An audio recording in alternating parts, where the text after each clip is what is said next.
Hey guys, welcome to another Snobby Beer. I am Max Sping as always, and we've got a big ol' Imperial IPA, Drake's Hopocalypse, which is just a cool name. I'm a big fan of hop puns and beer puns. Drake's Brewing is from California, and the Hopocalypse is sort of their most famous beer. It's got a whole bunch of great hops. I'm really excited about it. I just want to say thank you to Philip, my normal trading buddy, for hooking me up with a bottle of this. So without further ado, let's get to drinking on this.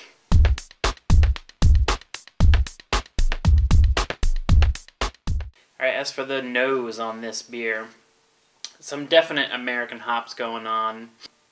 But it's sort of, I mean, it is balanced by this really nice sweetness in there, really nice maltiness.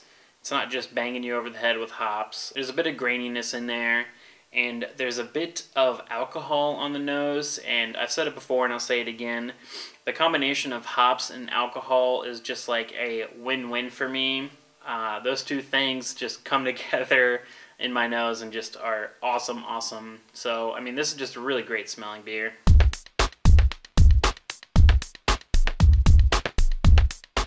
Alright, as for the taste, it's not quite as big and citrusy as I was expecting. That's definitely there, but there's almost like a, it's going to sound kind of gross, but sort of like a garlicky flavor, which usually is kind of off-putting to me, but in this it actually works. Really great sort of like caramel and malt and other flavors right at the end. I mean, this is very balanced. The bitterness is pretty high, but it's not like, it's not that tongue-splitting, you know, Imperial IPA or double IPA, you know, bitterness where it just hits you over the head with the bitterness. This is very bitter, but it's pretty balanced compared to other IPAs.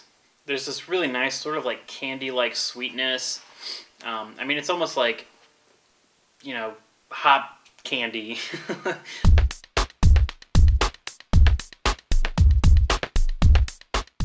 As for the mouthfeel for Drake's Hopocalypse, it's got a good amount of body. It's not that just like bone dry IPA.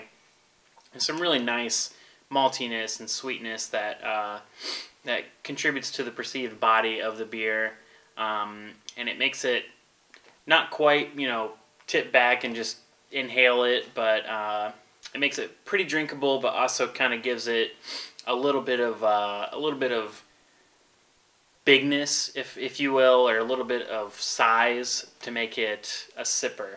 The carbonation is low, but it's just about perfect in this beer. It just gives it just a little bit of like this crispness. It's very nice.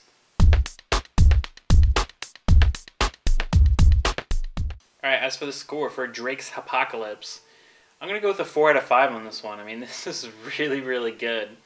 I sort of feel like it's maybe the hops have faded a bit. I have no idea how old this bottle is, but I mean, it's not like months old, but I could be wrong, but it just has that kind of faded hops, you know, not quite as intense flavor and aroma. But that being said, it's really good and it's drinking fantastically. This is definitely a really good West Coast IPA. That little bit of like garlic and that not just citrus flavor really makes this kind of stand out. They say they use like rye malts in the beer. I don't really get any rye flavor, but I do get some nice body, which rye will sometimes contribute to. So just a really excellent beer, and by all means, seek it out. So that wraps it up for Drake's Hopocalypse, and I just really like this label and the name. I love a good beer name, but you guys know what to do.